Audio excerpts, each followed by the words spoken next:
Well, good morning, good afternoon, and good evening. On behalf of everyone here at SCS, I'd like to welcome you to today's webinar, Key Steps to Take Now to Improve Your CDP Score. I'm your host, Tom Ehart, Corporate Marketing Director at SCS. And before I introduce our speakers today, I'd like to take a moment to update all our listeners on our event platform, GoToWebinar, and how to engage with the speakers. To avoid any unnecessary background noises during the presentation, all attendees have been muted, and this will remain a one-way presentation for the duration of the event. If you would like to ask a question, please go to the questions section of the control panel on the upper right-hand side of your webinar console. Once you type your question and hit send, your question will be sent to the speakers panel for review. Depending on the time allotted at the end of the presentation, we will make every effort to answer all questions submitted. Any questions that we are unable to answer will be responded to after the event by a member of the panel. A recording of today's webinar will be made available to all registrants and attendees within 24 hours after the conclusion of the webinar. Please check your other, junk, or spam folders for the email notification, as it may not make it directly into your email inbox. And with that being said, I'm really excited to be wrapping up the end of 2022 with an in-depth look at CDP reporting. Here to share with us their insights from this year's CDP season are two colleagues from our sister company, SCS Consulting Services, Bonnie Holman, Managing Director of ESG Consulting, and Neil Mendenhall, Managing Director of ESG Strategy and Sales.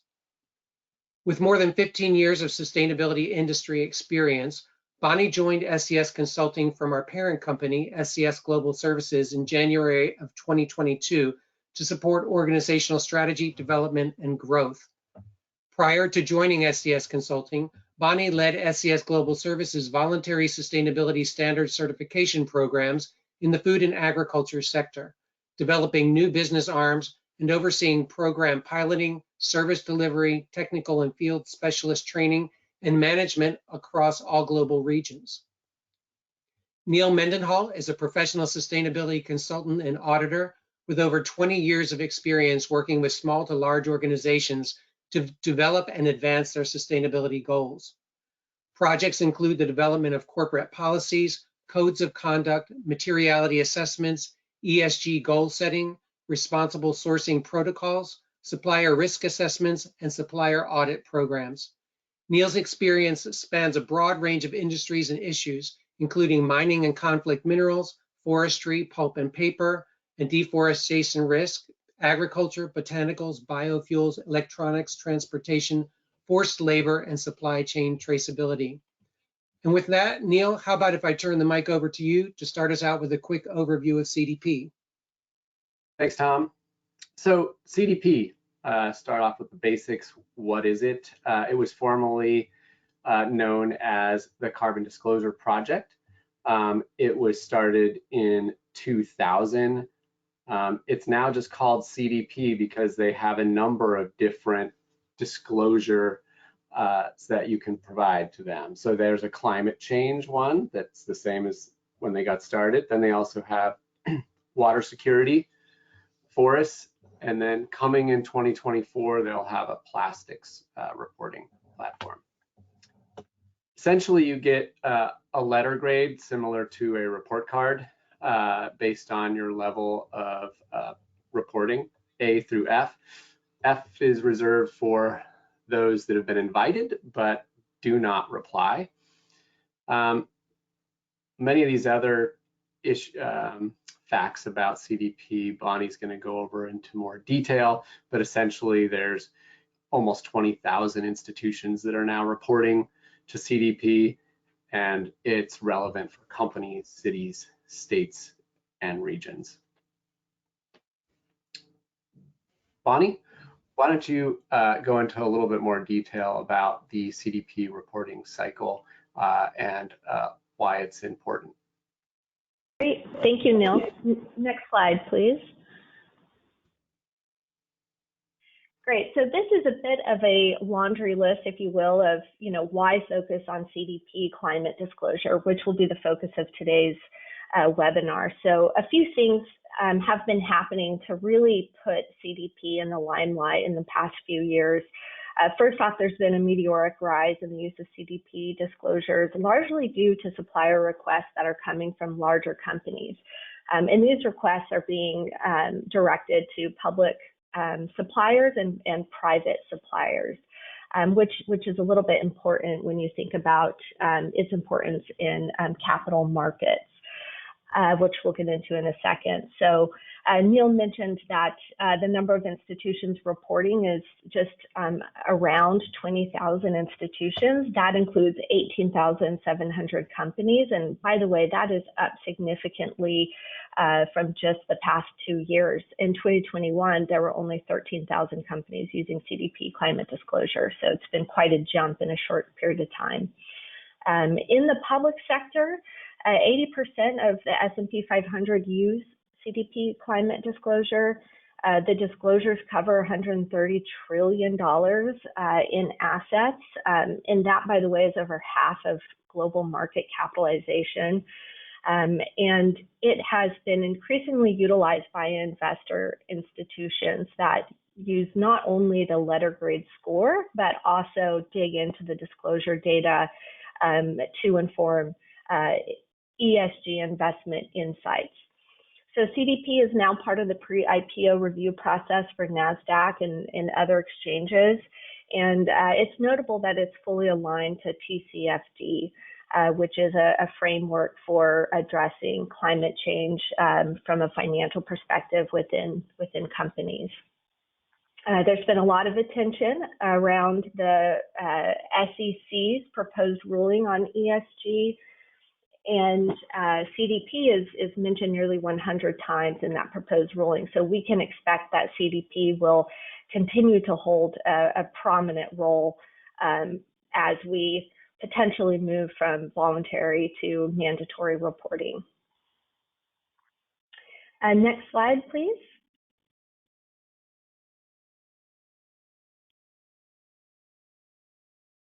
Great. So CDP tends to be looked at as a seasonal reporting effort. We like to look at it more as an annual cycle for improvement. So you'll see on the left side of the slides, there are some key dates, upcoming dates for 2023. And by the way, 2023 will be the year that companies will report on their 2022 performance. So that guidance will be released in January 2023, and the disclosure platform opens in April, kicking off a pretty tight disclosure season that will wrap up no later than August 1st, 2023, which is the disclosure deadline. After August, companies essentially have a short window of time to both understand, how well they've done, essentially, leveraging a scoring assessment to see how their performance stacks up against the scoring methodology, and then to use that effort to inform any priority actions to undertake before the end of the calendar year. And again, undertaking that by the end of the calendar year is important for improving scores, because it really is kind of those last months within that window of the reporting year that you will then execute the following calendar year. In terms of a cycle for improvement, we do work quite a bit with our clients to leverage their performance and scoring in the past cycle to highlight and understand key areas where they may be able to not only improve their score, but really spur internal development that will pay dividends in coming years in terms of sustainability strategy execution. So with that, I'll hand it back over to Neil to talk about some key strategies that we've identified and want to share with you today. Thanks, Bonnie. So here are 5 key areas that we feel are important for increasing your CDP score. So the first being is, of course, making sure you've measured your greenhouse gas emissions. This includes your scope 1 and 2 inventory, scope 3, and then You even get some additional points for getting those inventories assured. Governance is another key area that's kind of overlaying the whole company's way of identifying risks and making decisions based on those risks at the highest levels of the company. The higher the better. So making sure that the company has put those governance, the proper governance in place to maximize the score there and really integrate within their existing ERM systems, climate and climate risk. And then of course the identification of climate risks and opportunities are what the board and other executives are basing their decisions upon in the governance. And then supply chain, of course, and really the whole value chain, but specifically the supply chain, is that's typically your scope 3. And to make any impact on emissions and climate risk within your value chain, you really need to be engaging with your suppliers. And the last one is biodiversity, and this was an optional unscored thing for last year, but usually the way CDP works is that they introduce a new area and then that often gets scored in the subsequent years. So that's something to be prepared for. We won't know how that's scored or how it's exactly integrated until the formal guidance comes out next year, but we know it's potentially going to be scored this next year. So next slide, please. So let's start. I just wanted to level set with everyone because we throw around these terms, scope 1, 2, and 3. This is a slide taken out of the Greenhouse Gas Protocol, which is the leading standard and the one expected for you to use when reporting to CDP. So really, if you think about scope 1, which is really that middle arrow there, that's really looking at emissions directly related to your organization's burning of fuel, generating energy directly and burning fuel. So that would be natural gas for heating in your offices. If you're a manufacturer, you could have other natural gas and diesel fuel. If you have a fleet, the fuel that you purchase and burn for your fleet, all of those are directly under your control, so they're considered scope 1. Scope 2, which is that arrow off to the far left, that is the electricity that you purchase from your electricity provider. So the reason it's called scope 2 is you're not directly burning the fuels to generate that electricity. It's being burned at the power plant and then sent to you. But it is something that you somewhat control through efficiency and other ways that you can reduce your scope 2.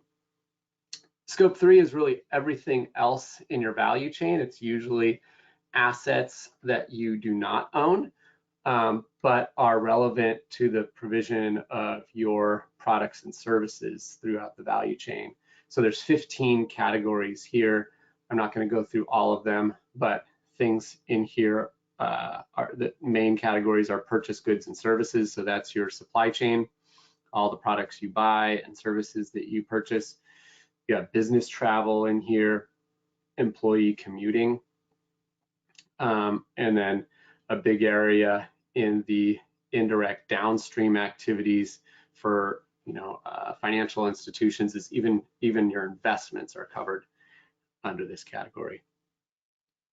So this is the 3 scopes, and this is sort of the basis for everything that you do. First, you have to measure to understand what your baseline is.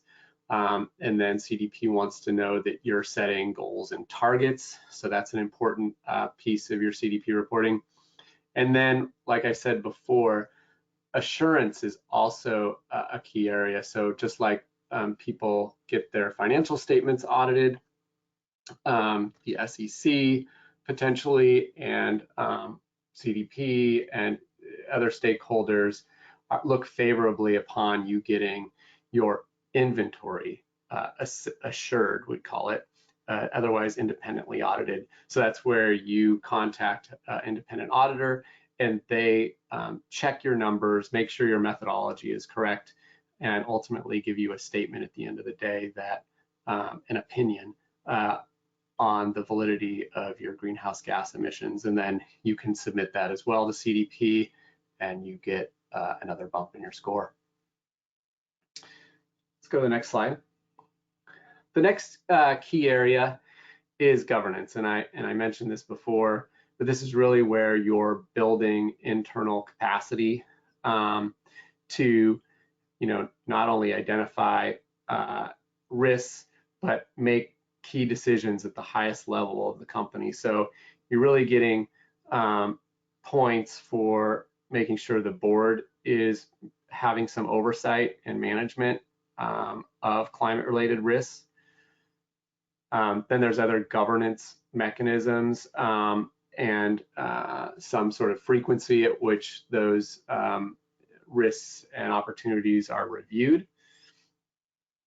And then there's related even incentives that you can get credit for. So if some of your C-suite get some sort of monetary or other sort of incentive based on their performance in reducing their greenhouse gases, that's also a place that you can get points for as well. Next, I'm going to turn it over to Bonnie to go further into risks and opportunities. Great, thank you, Neil. So risk and opportunities, I would say, flows out of the governance section. It's a pretty key area for organizational governance oversight to take. The risk and opportunities section within the CDP climate disclosure has expanded and is an area where higher points are assigned. And there's a couple of different ways that you can begin to get at assessing climate risk and opportunities. So I want to go into those. First off, if you haven't heard about TCFD, the TCFD framework offers detailed recommendations for carrying out the process to understand climate risk and opportunities, and then from there to begin to identify corresponding actions. We like to work with our clients suggesting, the highest level to impact, the highest lever you'll need in addressing that particular topic. But for one thing to keep in mind about TCFD is that the CDP climate disclosure is fully aligned to TCFD, so you can get that guidance and recommendation from the TCFD framework, and you can know that acting upon that will be beneficial for your climate disclosure process through CDP. For companies who have not yet conducted their GHG inventories, or perhaps they've conducted just their operational inventory, which is scope 1 and 2, and have not yet dug into their supply chain inventories, which is scope 3. Those companies, they can, they can leverage the TCFD framework. For the companies that have done operational inventories but are unfamiliar with TCFD, haven't looked into it, don't have a lot of time or budget to do so, that inventory can serve you very well to take an initial kind of step to identify emission hotspots. And those hotspots can then be further assessed for understanding both, the climate risks related to those, and also what are the opportunities to address those emissions. One thing to keep in mind with the climate risk and opportunities section, and just with the process in general, is that it must be carried out through a financial lens. And that is to basically understand the financial materiality or the financial significance of the risks, and I would say in the opportunities as well. And in terms of scoring for CDP, the points are awarded on well-developed answers for each risk and each opportunity versus awarding points according to kind of the number of risks that are identified or the number of opportunities. CDP likes to see that each risk and each opportunity identified has been well built out in terms of its assessment and the action that's been identified to respond. One thing that we are seeing is just as expectations are increasing towards integrating climate risk into enterprise risk management, CDP can certainly be leveraged to spur better processes and insights over time, which of course will then translate to improved scores. Great, next slide, please. Great, so now I'm gonna get into supply chain. So supply chain is a pretty broad topic, and it might be worth just keeping in mind that supply chain is increasingly being looked at because Scope 3 emission reductions is largely seen as the only way for companies to leverage any sort of change at the scale required to stay within the 1.5 degrees Celsius threshold. As such, CDP climate is being utilized to understand supplier footprints and impacts. And so that is related to the rise in use of CDP that we mentioned at the beginning of the webinar. There's a couple of things to know about supply chain engagement. First of all, if you are a supplier to many customers, if you sit kind of upstream in value chains for many companies, then you should be anticipating that customer requests will be coming your way to disclose through at least CDP climate and potentially CDP forest and water. So it is time and perhaps even past time to be preparing to disclose. And if you do get that request, do not ignore it. There is a letter grade for companies that do disclose, that is A through D, but for companies that have been requested to disclose but do not respond, they actually do receive an F score, and that F signifies simply non-disclosure. So that is important to keep in mind. Another thing that's new under the CDP climate disclosure system is a second rating. So companies reporting to CDP's full climate questionnaire now receive a supplier engagement rating. And if you're wondering what it means to disclose to the full climate questionnaire versus the minimal, you basically have 1 year to disclose to the minimal questionnaire, which would be your first year reporting. Every year thereafter, you will be reporting to the full questionnaire.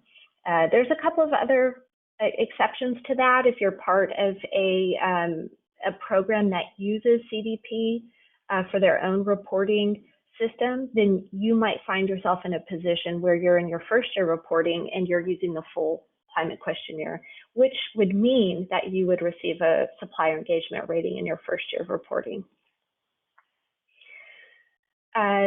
One thing about Scope 3 emissions, because we talked about this being an area of increased importance and scrutiny over time, only 20% of reporters at this point in time are including Scope 3 emissions from Category 1, which is the purchased goods and services that Neil mentioned a few slides back. I mention this because it's an area of higher scrutiny, and it will be an area where increased points are assigned today, but we'll only see that importance grow over time. And then another key area that buyers are asking suppliers to focus on is setting science-based targets. So if you are a supplier for a company that has set science-based targets, and it is central to their sustainability strategy, it may be that that request starts coming down the line to you to set a science-based target for your own company. Another area where we're seeing scoring opportunities is reporting on product level data, and that can include understanding, the carbon fingerprinting at the product level, and And so that is another scoring opportunity within the category of supply chain. One thing to maybe keep in mind is that suppliers are being requested by companies, but not all suppliers are disclosing. So the slide includes some numbers here from 2021. Roughly 50% of suppliers requested to disclose in 2021 did so. As we move into the future, that percentage will increase. So CDP will be gaining ground in higher response rates, especially as those scores have meaningful implication, particularly for public companies in capital markets, but also for private companies. Okay, great. Next slide, please. Okay, so we've gone over 4 of the 5 topics, and we don't actually have a slide spelled out on biodiversity because there's still much to learn about how biodiversity will fit within the scoring methodology for CDP. As Neil mentioned, it was not scored this year. However, it will likely be nested within the governance category. Climate risk and opportunities will move to kind of nature-based risk and opportunities. And so the message today is to use the questions that are available in this disclosure to understand how it's being looked at and to kind of guide strategy. And another tip would be to utilize the TCFD recommendations looking at biodiversity. And in fact, TNFD has essentially copied the TCFD framework in order to kind of build out a similar approach for nature-based decisions. So more to keep an eye on there. On this slide, you'll just see some quick tips for maximizing points. And we like to use these with all companies that we work with on CDP reporting, just to ensure that no points are left on the table, so to speak. So if you are undertaking your own CDP reporting, just keep in mind that completeness matters. Never leave any question blank. Put in a 0, put in an NA, put in something. Do not leave any field blank. Any prompt that says, please explain, or a prompt that asks for comments should always be responded to. And these are going to be important areas where you essentially don't want to be losing points. The second one is really focusing on impact, and we've covered those today. We've covered kind of some high point weighting categories. And so understanding the way the scores will be applied before you begin disclosure, the disclosure process will help you to focus on impact and really go after those high point weightings. And I'm not talking about in implementing the actions because you would have done that the year prior, but I'm mostly talking about in how you're focusing your responses and the time and effort you're putting into that process. And then you can always look at high quality as a goal. We like to focus on quality over quantity. So as we mentioned in the risk and opportunities slide, it's better to be comprehensive in answering each item versus having a long laundry list of vague topics to include in a response.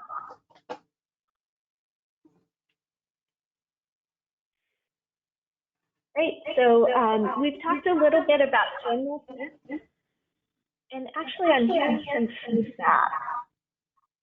I'm not sure if we can, there we go, that's better. We've talked about some general tips and some specific strategies.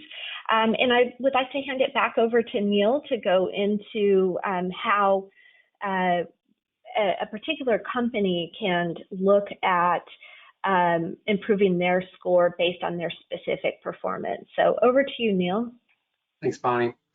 So this is the way that we often start off, especially if a company comes to us and is already done at least 1 year of disclosure to CDP. So we'll help them go through what we call a gap assessment.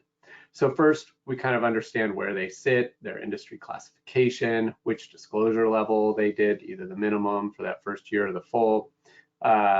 We look at, and then we pull the appropriate scoring methodology that comes out every year.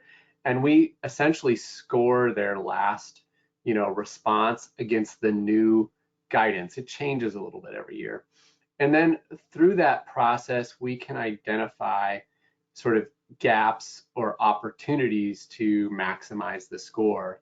And over to the right, you kind of see the, sort of a heat map approach where we say, okay, you've set some emissions targets, but you could go a little bit further, maybe set a science-based target, for example, versus a non-science-based target. Describe maybe a little bit more about your emission reduction initiatives, talk about low carbon products. Essentially, it's just, comparing your previous response to the new CDP guidance to kind of identify opportunities for maximizing your score. Some of those things can be difficult to maximize if you're already starting out in the following year, because the reporting period usually is, so you'll report in 2023, but it's about actions taken in 2022. And this kind of touches on what Bonnie was getting at before. So, a lot of times you have the end of the year to kind of make some final changes to your governance, or things like measuring your greenhouse gas emissions. Those can always be done in the same year that you're reporting. In fact, oftentimes they need to be, because you don't have your final energy bills and that sort of thing. And so you can maximize your score by calculating your scope 3 emissions, for example, if you didn't do that in the previous year. So this just gap assessment helps highlight where there are gaps and where you can maximize your score. And you can do this yourself, or you can work with a provider to help you with this. Next slide, please. And this kind of gives you an overview as an example of the way that we work with our clients. So you can see the first step there at the bottom is the gap assessment I just went over. Then we're identifying areas to maximize your score. And then we typically work with the clients to collect all quantitative and qualitative data to make sure we have everything we need to start crafting the responses according to the new scoring methodology. And then we can even go as far as helping submit the responses on behalf. And in this way, we kind of work to identify gaps, maximize scores where possible, and move clients from lower scores up through potentially A in leadership. Next slide. So this is our final slide really for the day, and this is just to leave you with some final thoughts on CDP preparedness. Literally, it's like tax season when you get close to the reporting deadline, which is August 1st this next year. So the main point is to not wait. Really try to make those final climate risk and governance updates before the end of the year, because if there's any thing you can do this year will help you increase your score, especially on that governance. And then make sure to complete your greenhouse gas inventory as early as possible in 2023, because that really sets you up. That's the key to reporting to CDP, is having that inventory done, especially if you're going to want assurance. And so that's the independent verification of your GHG inventory. Firms need time to work with you to audit your inventory and to give you an opinion. And so if you wait till the month before you're reporting and think that you can get a firm to come in and assure your GHG inventory, you'll probably find that it's going to be very difficult because everybody will be filled up. So we, and the same goes with any assistance you might need to calculate your inventory in the first place and do any CDP reporting. Basically, just sign, if you need help, you should sign a contract with your preferred firm as soon as possible to sort of lock you in. I can't tell you how many clients we had to turn away this year, and we got a lot of clients from other consultancies that were unable to take people at the last minute. So that's just sort of some final thoughts here to, start early, as early as you can to prepare for your reporting in 2023. And that's our final slide. I want to thank everyone for their time today and listening in, and I'll turn it back over to Tom for any questions we have. Great, thank you, Neil. We do have some great questions. Not sure why we got feedback, but anyway, first question directed to you. Can you share more about the investments in Scope 3? We measure everything else in Scope 3, but I'm unclear on what you mean by investments. Actually doing Scope 1 through 3 for all investments in our portfolio, or measuring the emissions of bank wires, et cetera, involved in making the actual investments? So investments is mostly a relevant category for financial institutions, and usually the cutoff there is if you make 5% of your total revenue or whatever from investments. So if you're a bank, an insurance company, investments are going to be one of your largest categories. You could have billions of dollars in an investment portfolio. And essentially that's looking at those investments. So say your company owns stock in oil and gas or automotive sector or some other sector that's high emitting, you could potentially you own a piece of that company essentially, and your Scope 3 is emissions are related to the portion of that company or asset that you're invested in. And so if you own a lot of those, you can see that category, especially for an investment company, can be quite high. So this is really just in your Scope 3. It's just for investments that you have in bonds and stocks and things like that. And the amount of emissions, the portion of emissions that you sort of own, if you will, from that investment. Great, thank you. I think I have another one for you too. When addressing greenhouse gas emissions, is it better to do assurance for Scopes 1 and 2 inventory before doing a Scope 3 inventory? Yeah, Scope 1 and 2 is definitely where most companies start, and you get the most bang for your buck. That you should at least be doing your Scope 1 and 2. So start there. In fact, there's even some categories in Scope 3 that are informed by doing your Scope 1 and 2. So definitely start with your Scope 1 and 2. That's really information that you should be able to obtain relatively easy, like your energy bills, all your purchases of fuels and things like that. Those are things that are all within, generally within your control and data that you should have that's easily attainable. Once you move to Scope 3, you're talking about getting data potentially from your value chain, and that becomes more difficult. A lot of companies do measure Scope 3 based on some proxy data like spend and employee counts and things. So there's a way to estimate Scope 3, but definitely work on that Scope 1 and 2 first, and then move to Scope 3. Great, thank you. Yeah, and maybe one thing to add to that, thank you, Tom, is I mentioned earlier in the presentation that only 20% of reporters include Scope 3 emissions from Category 1, purchased goods and services. So that particular category, I think, is looked at with a little bit heavier weighting than some of the other Scope 3 categories, just really through that supply chain lens. So, 20% is a very low number.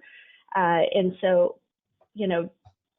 from the perspective of kind of score improvement, there's definitely a lot of opportunity to carve out some scoring potential there. But more importantly, category 1 purchase goods and services is really, what you are purchasing from your own suppliers. So it's a pretty important category from CDP's perspective, but also from the perspective of any company beginning to look at any sort of supply chain engagement. Good point, Bonnie. Thanks. Yeah, I mean, a lot of companies, the majority of their emissions are in scope 3. So while you should start with 1 and 2, you may find that the vast majority of your emissions are in scope 3, and you should quickly move to trying to understand and calculate those and reduce those. Great, thank you. 2 more questions for you. 1, how is the disclosure cycle different for first-time responders or reporters? So it's different in a few different ways. If you're a company that is in your first year, you have not disclosed before, and you're not part of a group that requires CDP climate disclosure for their own reporting purposes. So one example of that is if you're a company that's part of the RE100, CDP climate disclosure is the questionnaire utilized to report to RE100, and it does require a full questionnaire to be filled out. If you don't have any of those kind of exceptions relevant to your organization, then you will fill out a shorter questionnaire in your first year. So it kind of helps to kind of grease the wheels and get familiar with the disclosure process and the cycle. And the other difference is that in your first year of reporting, you can opt to keep your score private. So that's important as well, and maybe a really critical consideration for companies that might be nervous to do CDP reporting because they think they may get a D, and they're nervous about the scoring implications. You can essentially try it out, go through the process, keep your score private. If you are requested to submit a disclosure by one of your customers, that information will still be shared with them, but it won't be made public. The second year, you do not get that option. At least that's the current rules. They can always change. So it is nice to have a couple of different ways to get companies kind of up and going on the disclosure process, doing a shorter questionnaire and also keeping their score private in that first year. Great, thank you. And our final question this morning, what goes into the scoring for the supplier engagement rating? Oh, that's a great question. So the supplier engagement rating is new, and there's a couple of things that are focused on in the methodology. So it includes aspects of supplier engagement, it includes climate governance, it includes scope 3 emissions accounting, and targets that are set, and then it includes some analysis on the overall CDP climate score. And I don't know exactly how that's rolled in, but you might recognize those topics as ones that we hit on today. So those topics are not only important for your overall climate change score, but they're also important and just sliced and diced, I think, a little differently for the specific supplier engagement rating. Great, thank you very much. Bonnie and Neil, I appreciate your insights today. And thank you to all our guests who listened in and asked questions. We hope you found this presentation valuable. As mentioned earlier, today's presentation has been recorded and will be sent out to all registrants and attendees within the next 24 hours. We hope you'll join us for a new series of ESG webinars that we'll be bringing your way in the beginning of 2023. Until then, we hope you all stay safe and healthy. Have a great day.